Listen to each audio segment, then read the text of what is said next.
Nah, mungkin Bapak Ibu bingung ya, lah bukannya nyari hadis ke Madinah gitu kan. Ini kebalikannya, orang Madinah yang keluar Madinah untuk mencari hadis, karena memang saat itu Rasulullah SAW telah wafat. Sebelum Rasul wafat, orang-orang berbondong-bondong datang ke Madinah untuk mendapatkan hadis langsung dari Nabi. Namun setelah beliau wafat, para sahabat diutus ke berbagai macam penjuru negeri. Di antaranya Abu Darda diutus ke Damaskus. Nah, hadisnya pun terpisah-pisah. Makanya ada seorang saat itu beliau bela-belain jauh-jauh dari Madinah menuju kota Damaskus untuk mendapatkan satu hadis dari Abu Darda. Ini Masya Allah ya, bagaimana perjuangan untuk mendapatkan hadis, yang mana kita sekarang alhamdulillah banyak aplikasi hadis yang sudah bisa kita akses di handphone kita.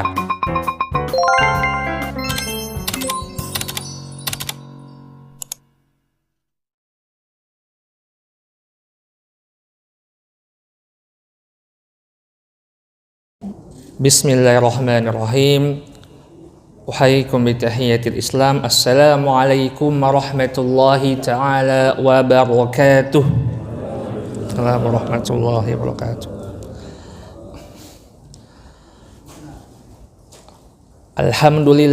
Alhamdulillahilladzi kana bi'ibadihi khabiran basira. Tabarakalladzi ja'ala fis samaa'i burujan wa ja'ala fiha sirajan wa qamaran munira. Ashhadu an la ilaha illallah wahdahu la syarika lah wa ashhadu anna Muhammadan 'abduhu wa rasuluhu alladzi ba'athahu bil haqqi basyiran wa nadhira. Allahumma anfa'na bima 'allamtana wa 'allimna ma yanfa'una wa zidna 'uluman tanfa'una. Allahumma shalli 'ala sayyidina wa syafi'ina wa maulana Muhammadin wa 'ala alihi wa ashabihi wa man sara 'ala nahjihi ila yaumil qiyamah. Yang kami hormati pengurus DKM Masjid Al-Barkah Royal 1 Pak ya, yang dirahmati Allah Subhanahu wa Ta'ala, dan juga yang kami hormati para alim ulama, tokoh masyarakat yang hadir pada kesempatan subuh kali ini. Alhamdulillah, puji dan syukur kita haturkan kepada Allah Subhanahu wa Ta'ala, Rabbus samawati wal ard, yang telah memberikan kesempatan kepada kita untuk melaksanakan sholat subuh berjamaah di masjid yang nyaman ini, di masjid yang tenang ini, dengan kondisi yang sangat kondusif. Karena bila kita melihat sebagian saudara kita di Palestina sana, mereka melaksanakan sholat subuh dengan apa adanya, melaksanakan ibadah dengan fasilitas yang terbatas. Bahkan saya pernah cerita mungkin di masjid lain, ketika Idul Adha kemarin saya di WhatsApp oleh teman saya orang Palestina. Kebetulan ketika saya kuliah itu saya pernah tinggal satu rumah dengan orang Palestina. Nah, teman saya ini nge-WhatsApp, beliau ingin menitipkan pesan, ingin kurban di Indonesia. Lah saya bingung gitu kan, biasanya kan kita kurban kirim ke Palestina, ini kebalikannya, orang Palestina pengen kurban di Indonesia. Setelah saya selidiki, memang untuk tahun ini susah untuk bisa melaksanakan kurban di Rafah. Sementara teman saya ini pengen kurban, jadi mengirimkan uang ke saya. Kebetulan beliau masih punya rekening Indonesia dan melaksanakan kurban dengan perwakilan saya di Indonesia. Itulah betapa sulitnya sampai untuk berkurban pun seperti itu Bapak Ibu, gitu ya. Makanya kesempatan aman ini perlu kita syukuri dengan memanfaatkan waktu yang Allah berikan kepada kita dengan ketaatan kepada Allah Subhanahu wa Ta'ala. Selawat dan salam tak lupa kita haturkan kepada Nabi besar kita, kepada Rasul kita, Nabi Muhammad sallallahu alaihi wasallam, beserta para keluarganya, para sahabatnya, dan kita selaku umatnya hingga yaumil qiyamah. Amin ya rabbal alamin. Jamaah bapak-bapak dan ibu-ibu yang dirahmati Allah subhanahu wa ta'ala, sebelum dilanjutkan, ada pepatah yang mengatakan tak kenal maka ta'aruf dulu kita, gitu ya. Kita kenalan dulu. Nama saya Rafif Kamal. Saya tinggal di Korea Selatan, Bapak Ibu tahu Bu? Kreo, gitu ya. Korea Selatan, berbatasan langsung dengan Jakarta Selatan di Kecamatan Larangan. Yang mana memang Kecamatan Larangan ini punya busway, gitu ya. Ada busway lewat di situ. Dan kita orang Larangan lebih milih jogging ke GBK dibanding ke lapangan Banteng. Lebih dekat ke GBK soalnya, gitu ya. Ini saya dari Larangan, dan juga ini mungkin kesempatan yang kedua ya. Karena dulu saya pernah sekali badal khatib Jumat di bulan Desember tahun lalu, kalau tidak salah, di Masjid Al-Barkah. Yang mana saat itu saya masih ingat masih ada renovasi ya Pak ya, dulu di sebelah sini kurang lebih. Bapak dan Ibu yang dirahmati Allah subhanahu wa ta'ala, ketika kita membahas hadis, maka sesungguhnya hadis memiliki kedudukan yang sangat tinggi dalam Islam. Karena keempat ulama mazhab, mereka sepakat menjadikan hadis sebagai dalil yang darinya diambil hukum.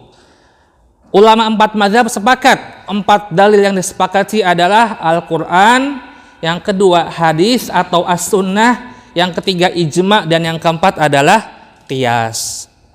Berarti dengan belajarnya kita mendalami hadis, ini merupakan ilmu yang sangat mulia karena kedudukannya satu level di bawah Al-Quranul Karim. Bapak Ibu yang dirahmati Allah subhanahu wa ta'ala, sebelum kita masuk ke pembahasan, ketika kita membahas hadis, nah biasanya hadis itu bermacam-macam. Ada hadis yang berkaitan tentang fikih, ada hadis yang berkaitan tentang targhib wa tarhib, yaitu memotivasi amalan dan memberikan kita peringatan atas dosa, atau tazkiyatun nafs, atau hadis tentang sirah nabawiyah. Nah Bapak Ibu, kita biasanya kalau baca sirah itu enak ya, kayak baca kisah cerita di novel. Apalagi kalau penulis sirahnya itu lihai dalam mengkisahkan kejadian. Itu zaman sekarang. Zaman dulu di awal-awal kemunculan Islam, itu sirah ditulis hanya kumpulan hadis. Belum dibuat cerita seperti kisah sirah, buku-buku sirah di zaman sekarang. Atau hadis yang berkaitan tentang fikih, dan ini biasanya paling banyak saya temukan kajian-kajian di masjid itu hadis-hadis yang berkaitan tentang fikih. Lalu ketika seseorang ingin menuntut ilmu, maka ilmu itu macam-macam. Ada ilmu yang wajib kita pelajari, fardu ain, tiap kita harus paham.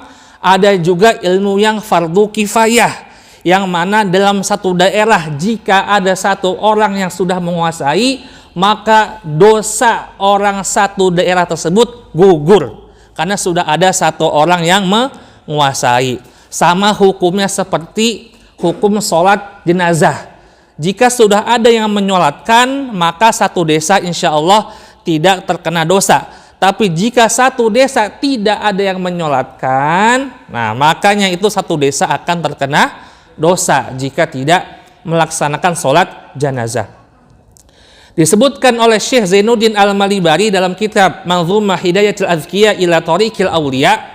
Beliau menuliskan sebuah manzumah, sebuah syair ilmi. Beliau mengatakan, wa ta'allaman ilman yusahih ta'atan wa aqidatan wa mazkil qalbi sila.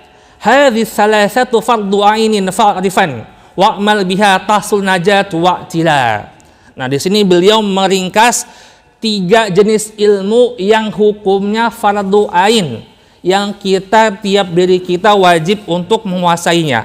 Pertama apa? Pertama adalah ilmu yang berkaitan tentang akidah, tentang kepercayaan kita kepada Allah Subhanahu wa Ta'ala. Yang kedua, ilmu yang berkaitan tentang dengannya ibadah kita itu bisa sah dan diterima Allah Subhanahu wa Ta'ala, yaitu ilmu fiqih. Berarti ilmu yang hukumnya fardu ain, pertama akidah, yang kedua fikih, dan yang ketiga adalah ilmu yang dengannya dapat mensucikan hati. Nah, ini ilmu yang biasanya berkaitan dengan adab, dengan tazkiyatun nafs dan lain sebagainya. Inilah ketiga ilmu yang hukumnya fardu ain, wajib bagi diri kita untuk mempelajarinya. Pertanyaannya, kalau mempelajari ilmu lainnya seperti nahwu shorof, apakah fardu ain, wajib tiap kita untuk menguasai bahasa Arab? Jawabannya tidak. Karena nahwu shorof ini hukumnya fardu kifayah. Jika di Taman Royal atau di Cipondoh sudah ada yang menguasai, maka dosa satu kampung sudah terhapuskan.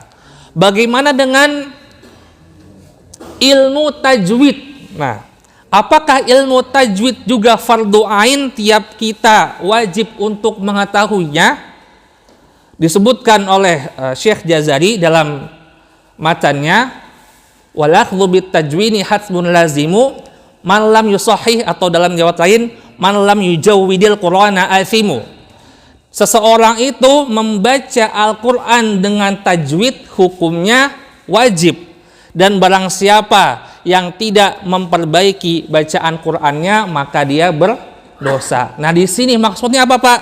Maksudnya adalah hukum membaca Al-Qur'an dengan tajwid itu wajib, tetapi hukum mempelajari ilmu tajwid ini beda lagi nih. Ini fardu kifayah gitu ya. Kok bisa ada orang bacaannya sesuai tajwid tapi tidak mengetahui ilmu tajwid? Siapa mereka? Banyak, Bapak Ibu. Contoh, anak kecil belajar Iqra 6, udah lancar bacaannya, gunahnya pas, tasydidnya sudah enak, baca Quran sesuai tajwid. Ketika ditanya teori, apakah anak yang sudah Iqra 6 ini paham teori? Tidak. Karena memang di Iqra ini kan tidak ada penjelasan teori, tapi mereka bisa baca sesuai tajwid. Seperti itu ya. Jadi membaca sesuai tajwid fardu ain, tapi mempelajari ilmu tajwidnya masih fardu kifayah. Lalu pertanyaan berikutnya, lalu letak di mana keutamaan mempelajari hadis? Disebutkan tadi akidah, fikih, sama tazkiyatun nafs. Hadisnya nggak kesebut. Nah, sesungguhnya hadis ini sesuai pembahasan di awal, ini masuk ke 3 aspek yang tadi saya sebutkan.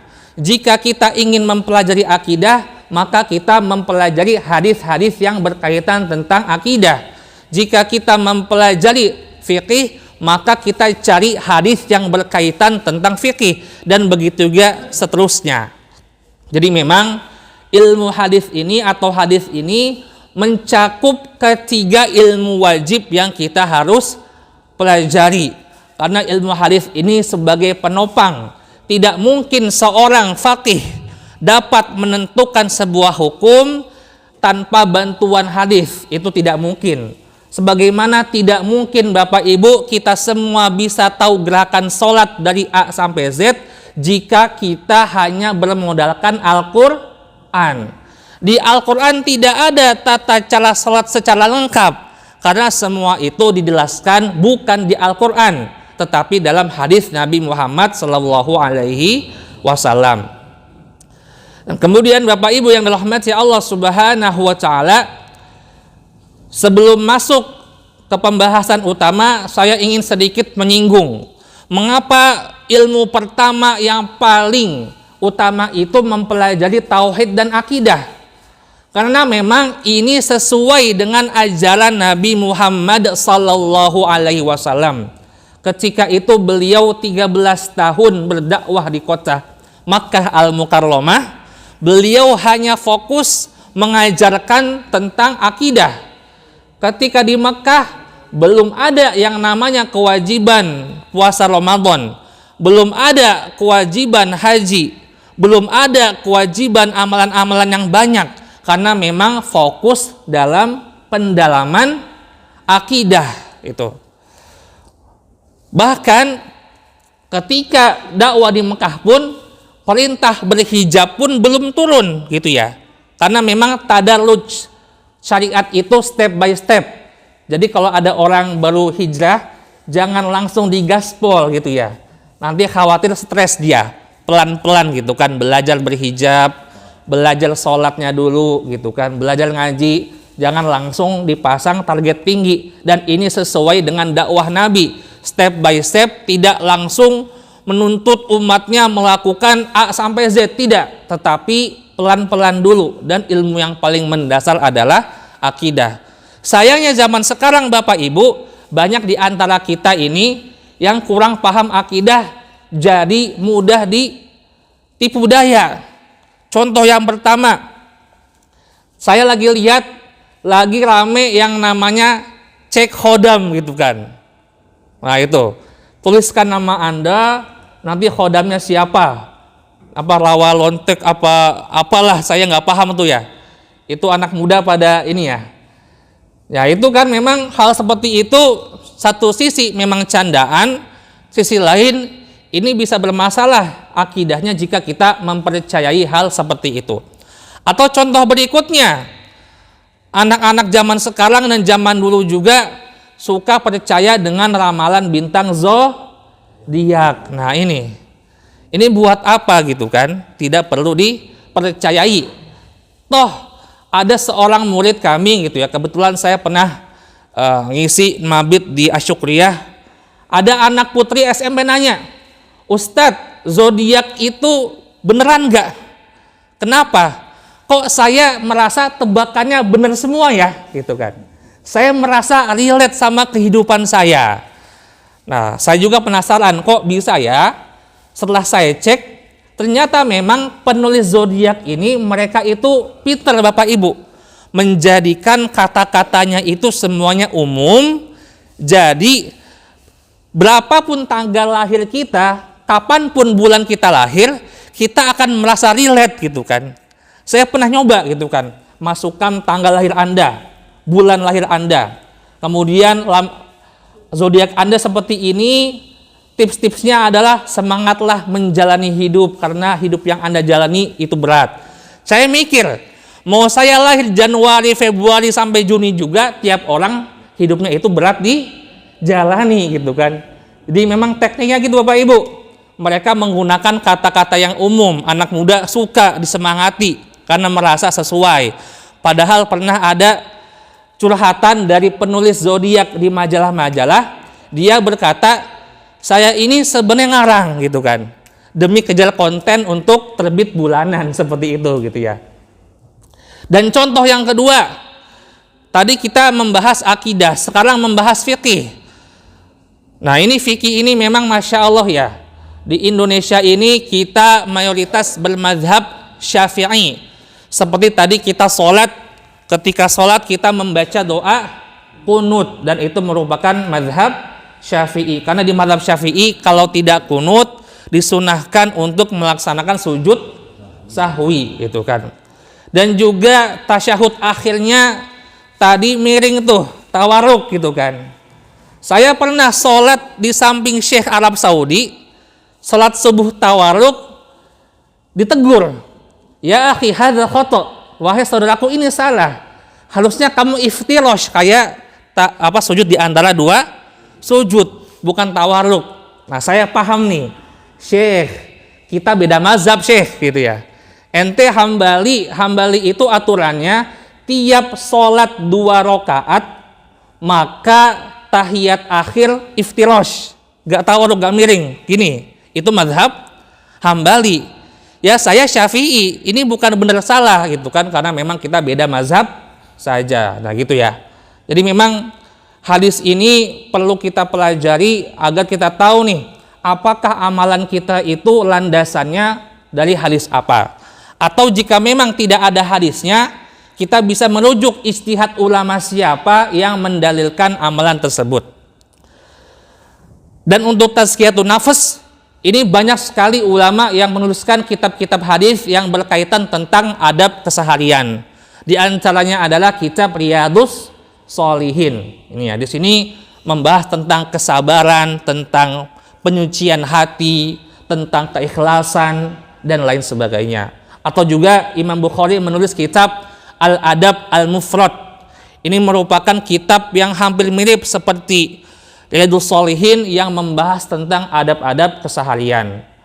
Bahkan Imam Bukhari sampai memisahkan, kalau kitab yang isinya hadis sahih beliau tulis di Sahih Bukhari, tapi kalau adab mufrad ini ada hasannya, ada dhaifnya, gitu kan. Jadi beliau tidak masukkan ke dalam Sahih Bukhari, beliau pisahkan hadis khusus dalam kitab Al-Adab Al-Mufrad. Dan Bapak Ibu yang dirahmati Allah Subhanahu wa taala, dan sekarang kita akan masuk ke pembahasan kita tentang keutamaan menuntut ilmu. Nah, disebutkan dalam sebuah hadis, sesungguhnya Nabi Muhammad sallallahu alaihi wasallam bersabda, "Idza marartum biryadil jannati farta'u." Jika kalian melewati taman-taman atau kebun-kebun surga, maka singgahlah di tempat tersebut. Kemudian para sahabat menanyakan kepada Nabi, "Wa ma riyadul jannati?" Wahai Rasulullah, apa itu taman-taman surga?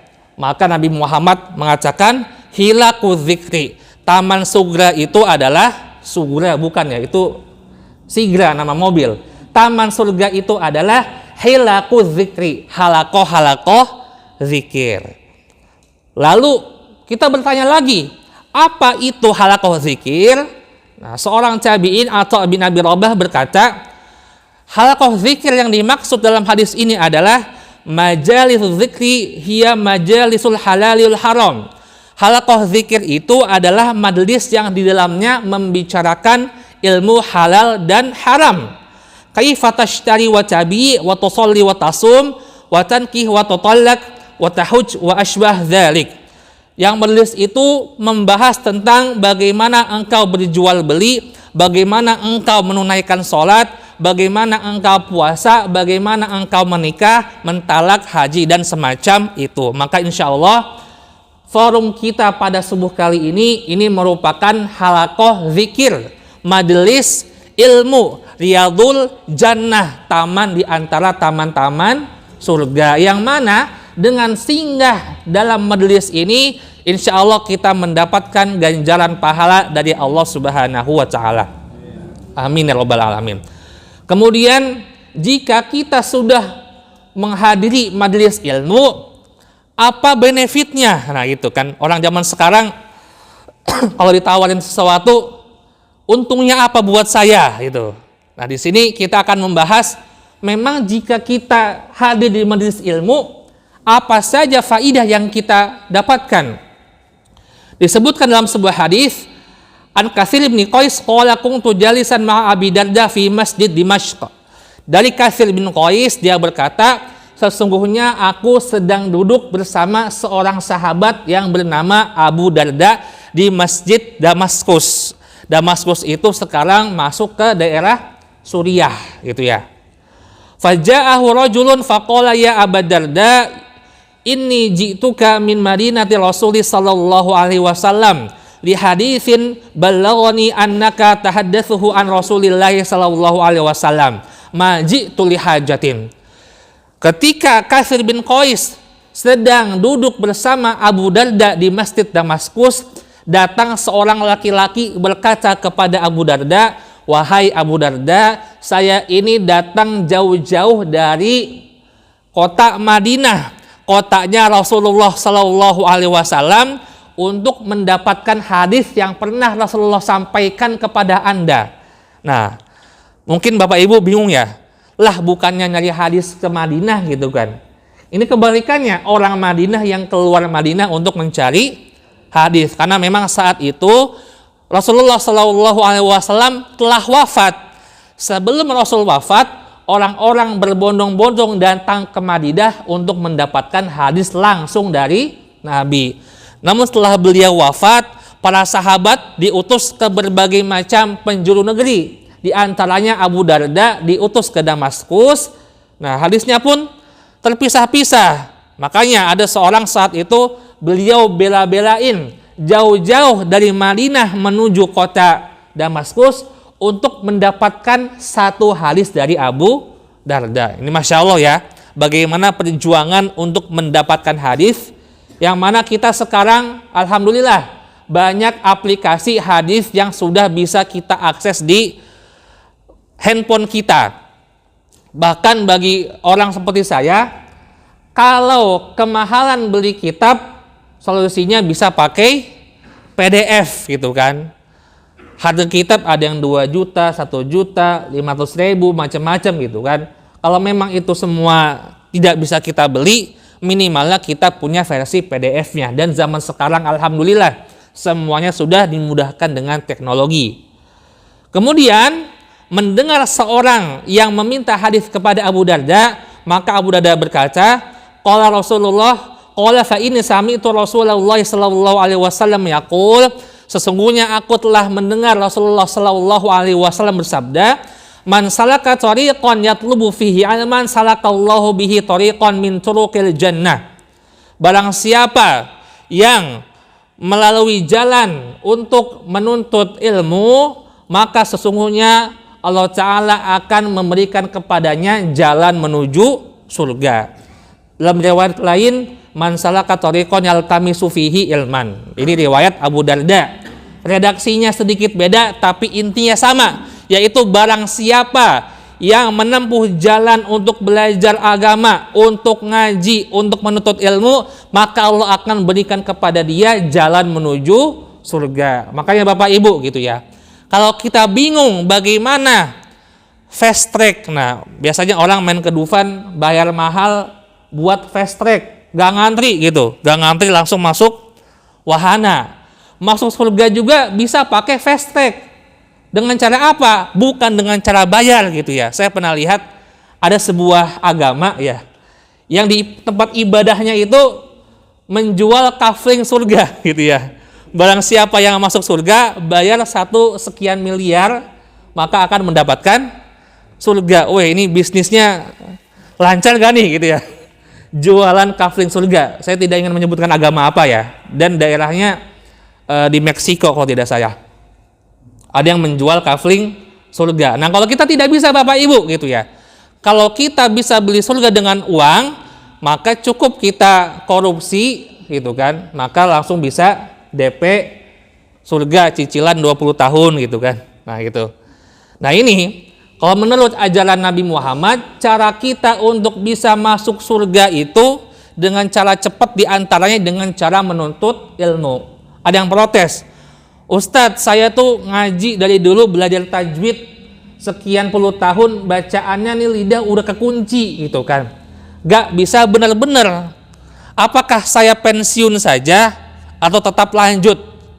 Jawabannya adalah, Ibu, Bapak, kalau memang Bapak Ibu masih belum bisa, lidahnya keluh untuk tajwid, memang kita sarankan tetap terus belajar sekuat tenaga, walaupun memang kita merasa sulit. Saya terasa ini ya, teringat saya punya murid, seorang ibu kelahiran 47, berarti udah 7 berapa tuh usianya? 76 ya. Beliau kemarin wafat 2 bulan yang lalu gitu kan. Melihat beliau wafat, saya terharu gitu, karena beliau ngaji sama saya, ngaji baca Quran tapi yang Iqra.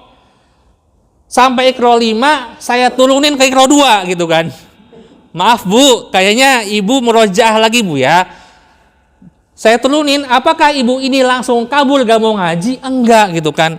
Masih semangat, datang tiap Senin sampai Rabu, tiap malam ngaji. Walaupun saya turunin dari Iqra 5 ke Iqra 2. Sampai akhir hayatnya apakah beliau bisa ngaji?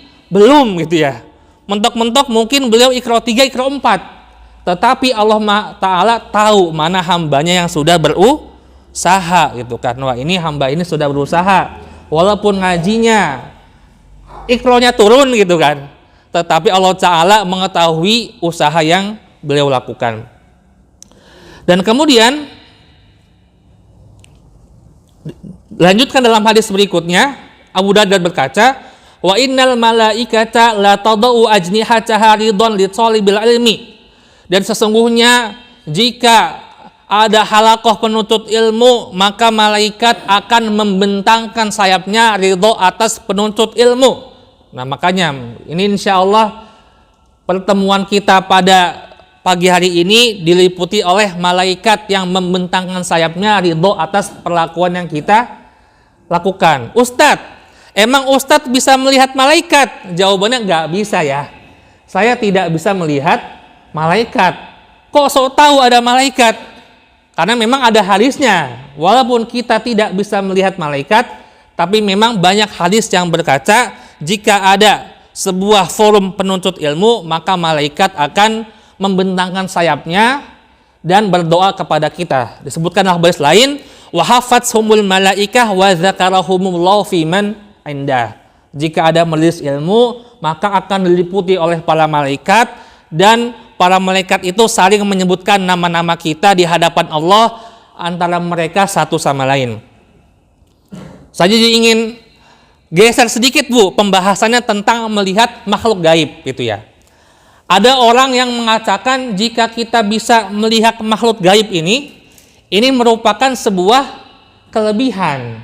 Apakah itu benar? Jawabannya tidak. Jika kita bisa melihat makhluk gaib, maka itu sebuah, maaf ya, kekurangan bahkan kecacatan. Karena memang secara fitrah manusia tidak bisa melihat makhluk gaib. Kalau bisa berarti itu bukan kelebihan, itu malah kekurangan, malah hal yang tidak sesuai fitrah manusia. Belum lagi kalau ada orang yang mengaku indigo. Saya pernah lihat ya video YouTube Ustadz Faizal di YouTube.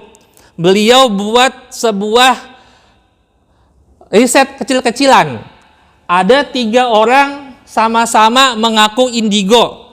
Ditaruh di Cirebon di sebuah tempat angker. Setelah itu 3 orang itu diminta cerita mereka melihat apa saja. Apa jawaban Bapak Ibu? Beda semua gitu kan. Berarti orang indigo pun setannya bisikinnya beda-beda gitu kan. Yang satu bisikin macan, yang satu apa. Jadi memang jika ada orang yang bisa melihat A, B, C, D, E, F gitu ya, hal yang gaib, itu sebenarnya bisa kita kritisi. Ini antara satu indigo dengan yang lain aja bisa berbeda. Jadi apakah yang mereka lihat itu benar ada, atau memang hanya haluan atau bisikan dari syaitan? Kemudian kita lanjutkan Bapak Ibu yang dirahmati Allah Subhanahu wa taala, wa innal alima la yastaghfiru lahu man fis samawati wa man fil ardi wal hitanu fi jawfil ma. Dan sesungguhnya seorang yang berilmu itu akan diminta ampunan oleh mereka-mereka yang berada di langit dan juga di bumi, sampai ikan paus yang di dalam lautan itu semua akan meminta ampunan bagi mereka yang menuntut ilmu. Wa inna fadlal alimi 'alal 'abidi ka fadlil qamari lailatal badri 'ala sairil kawakibi. Dan sesungguhnya keutamaan seseorang yang menuntut ilmu, yang memiliki ilmu dengan orang yang ahli ibadah, bagaikan perbandingan antara cahaya bulan di Lailatul Badri. Ini Lailatul Badri ini bulan purnama ya. Bagaikan terangnya bulan purnama dibandingkan dengan cahaya-cahaya bintang. Nah, orang yang belajar astronomi protes gitu kan. Ustadz, bukannya gedean bintang daripada bulan gitu kan. Gitu kan. Nah, tapi memang dalam konteks hadis ini maksudnya cahaya bulan itu bila kita lihat lebih terang dibandingkan cahaya bintang. Dan ini adalah perumpamaan keutamaan orang berilmu itu lebih utama di sisi Allah dibandingkan dengan orang yang rajin ibadah saja tanpa ada ilmu yang mendalam. Kemudian wa innal ulama warasatul anbiya, dan sesungguhnya ulama itu pewaris para nabi. Wa innal anbiya lam yuwarithu dinaran wala dirhama, dan sesungguhnya nabi-nabi itu tidak mewariskan dinar wala dirham. Warasul ilma faman akhadhahu akhadha bihadzin wafirin, tetapi ulama itu mereka mewariskan ilmu, dan barang siapa yang mendapatkan ilmu bersanad dari ulama gitu kan, maka ambillah dengan genggaman yang kuat. Jadi memang di sini banyak sekali keutamaan bagi orang yang menuntut ilmu. Dan juga Bapak Ibu yang dirahmati Allah, di antara keutamaan ilmu berikutnya adalah hadis disebutkan idza matal insan, atau dalam riwayat lain idza mata ibnu adam in qata'a anhu amaluh illa min salasatin, maka semua amalannya akan terputus kecuali 3. Yang pertama sedekah jariah, yang kedua ilmu yang bermanfaat, dan yang ketiga anak soleh yang selalu mendoakan bagi orang tuanya. Jadi memang Bapak Ibu, kalau Bapak Ibu memiliki ilmu yang bermanfaat dan ilmunya itu terus menerus disebarkan sampai Bapak Ibu sudah wafat sekalipun, maka ini akan menjadi transfer rutin pahala kepada Bapak Ibu walaupun Bapak Ibu sudah wafat. Atau juga memang Masya Allah ya, ada sedekah jariah. Kita sedekah untuk Masjid Al-Barakah, dan sedekah ini digunakan untuk pembangunan atau renovasi atau untuk fasilitas masjid. Maka selama barang-barang tersebut masih digunakan oleh orang-orang untuk melaksanakan sholat di Al-Barakah, maka insya Allah Bapak Ibu dapat pasif income pahala. Itu ya, Bapak Ibu tiduran, ada orang sholat di sini ngalir pahala. Bapak Ibu main HP gitu kan, ada orang sholat di sini tetap ngalir pahala dengan sedekah jariah. Dan di antara sedekah jariah, dan di antara amalan pasif income, amalan yang dapat kita raih adalah dengan ilmu. Nah, saya akan loncat Bapak Ibu ya. Nah, ini saya akan loncat membahas tentang ancaman bagi orang yang tidak mengamalkan ilmunya. Nah, ini disebutkan dalam hadis dari Usama bin Zaid, Nabi Muhammad SAW bersabda, yujau bil rajuli yaumal qiyamati fayalqa finnar fatandaliqu aqtabuhu finnar. Disebutkan sesungguhnya Nabi Muhammad bersabda, ada seseorang didatangkan pada hari kiamat lantas ia dilemparkan ke neraka dan usus-ususnya pun terburai gitu ya. Jangan bayangkan Bapak Ibu ya, kita aja kalau motong ayam itu ada ususnya kan gimana? Fayadulu kama yadulul himar birohahu, dan orang itu usus terburai dan dia akan diputar-putar di neraka bagaikan keledai yang memutari penggilingannya. Fayajtami'u ahlun nari alaih, kemudian penduduk neraka berkeliling di sekitar orang itu. Fayaquluna ay fulan ma sya'nuka alaysa kunta ta'muruna bil ma'ruf wa tanha 'anil munkar.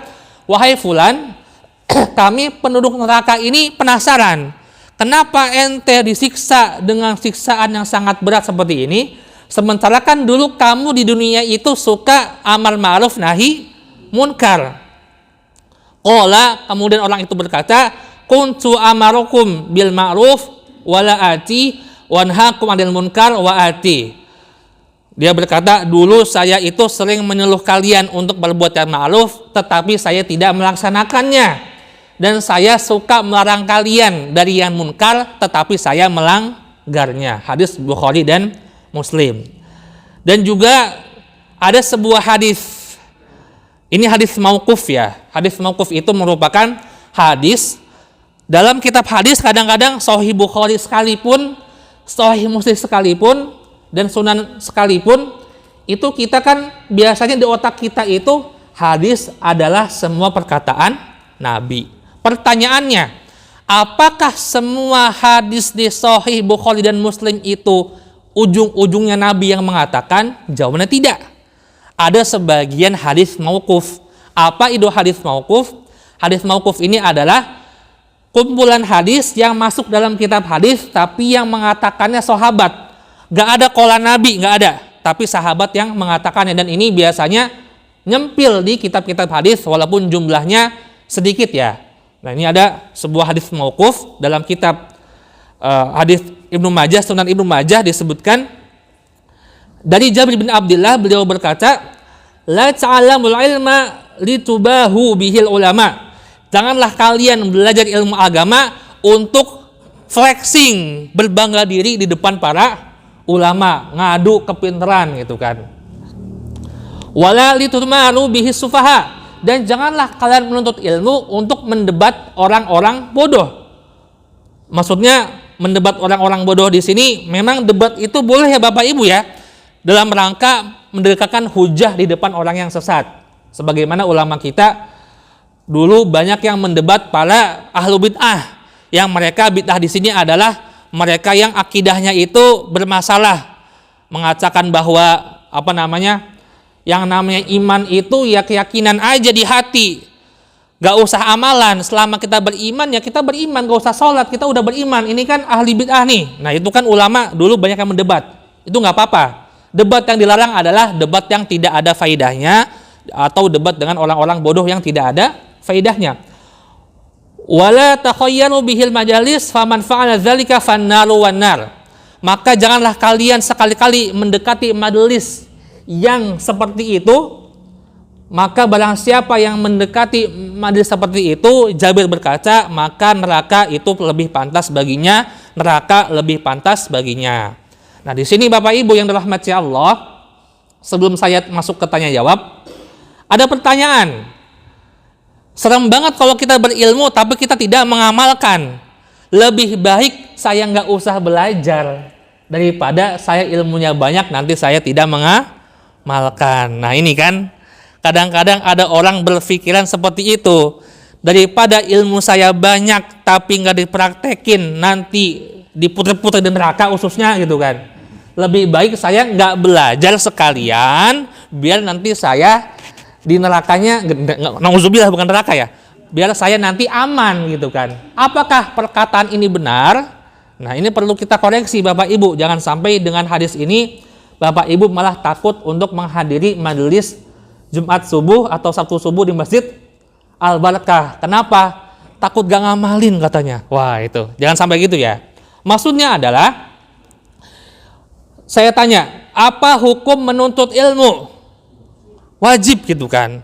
Thalabul ilmi fardhatun ala kulli muslim. Nah, jadi memang jika ada orang yang mengatakan saya takut belajar karena takut tidak mengamalkan, maka sama saja dia telah melalaikan kewajiban menuntut ilmu. Udah kena dosa nih satu, ceket gitu kan. Nah, jadi memang kalau orang yang berpikiran seperti itu, sebenarnya dia juga bisa kena dosa nih. Udah ada kesempatan belajar di Al-Barakah tidak dimanfaatkan. Ada pengajian ABCD tidak diikuti. Lebih suka menghabiskan waktunya dengan hal yang sia-sia. Itu pertama. Dan poin yang kedua, jika saya mengetahui sholat tahajud itu sunnah, sholat duha itu sunnah, kemudian saya tidak melaksanakan sholat sunnah duha dan sholat sunnah qiyamul lail, apakah saya berdosa? Jawabannya tidak gitu kan. Karena memang pengertian sunnah itu ma yusabu fa'iluhu wal yu'aqabu tarikuhu. Jika dilakukan mendapatkan pahala, tidak dilakukan mendapatkan dosa. Ya udah santai aja. Maksudnya dalam artian jika memang kita belum bisa rajin mengamalkan, insya Allah kita nggak dapat dosa kok. Itu kan amalan sunnah. Kecuali emang amalannya wajib kita tinggalkan, itu baru dapat dosa. Entah kita punya ilmu atau tidak punya ilmu pun, itu sama-sama terkena dosa. Kemudian poin yang terakhir Bapak Ibu dirahmati Allah, ketika kita merasa sudah belajar, tetapi kita merasa amalan kita ini tidak sesuai dengan ilmu yang kita pelajari, maka ini waktunya bagi kita untuk memuhasabah diri. Apakah ada dosa yang saya lakukan sehingga saya futur untuk melaksanakan ibadah? Apakah ada niat yang salah ketika saya menuntut ilmu? Sampai-sampai ilmunya mungkin belum berkah. Apakah ada salah dalam niat saya sampai-sampai ilmunya ini belum bermanfaat bagi saya? Jadi memang jika kita merasa sudah banyak ilmu tapi belum mempraktekkan, ini merupakan momen muhasabah bagi diri kita. Apakah ada yang salah dan kita diminta untuk membenahi kesalahan tersebut. Dan juga untuk berdakwah, jadi memang sebaiknya kita ini membenahi diri kita terlebih dahulu. sebelum kita berdakwah kepada masyarakat gitu ya. Jangan sampai dengan alasan tadi kita males untuk nuntut ilmu, dakwah juga gak mau gitu kan, karena takut mendapatkan ancaman. Nah, jadi memang Bapak Ibu yang dirahmati Allah Subhanahu wa taala, inilah sekilas tentang keutamaan menuntut ilmu. Maka kita doakan semoga Bapak Ibu semua mendapatkan ganjaran pahala yang besar di sisi Allah Subhanahu wa taala atas kehadirannya dalam kesempatan pagi hari ini. Karena ingat, menuntut ilmu itu wajib dan pahala ibadah wajib lebih besar dibandingkan pahala ibadah sunnah. Contoh, kita banding-bandingin nih pahala sholat zuhur sama pahala tahajud. Gedean mana? Gedean sholat zuhur. Kan lebih susah tahajud bangun malam. Iya, tapi secara dasar rumusnya adalah pahala ibadah wajib lebih besar dibandingkan pahala ibadah sunnah. Menuntut ilmu itu wajib, maka dengan Bapak Ibu hadir di majelis ilmu, Bapak Ibu sudah melaksanakan kewajiban dan itu mendapatkan pahala yang besar di sisi Allah Subhanahu wa taala. Sama juga logikanya kayak gini. Lebih gede mana pahala bayar utang sama sedekah? Lebih gede pahala bayar hutang. Bayar hutang itu wajib, bayar sedekah itu sunnah. Maka kalau kita punya utang, kita berikan uang kita untuk bayar utang, itu pahalanya lebih besar dibandingkan jika kita hanya bersedekah yang hukumnya sunnah. Oke, wallahu alam bishawab.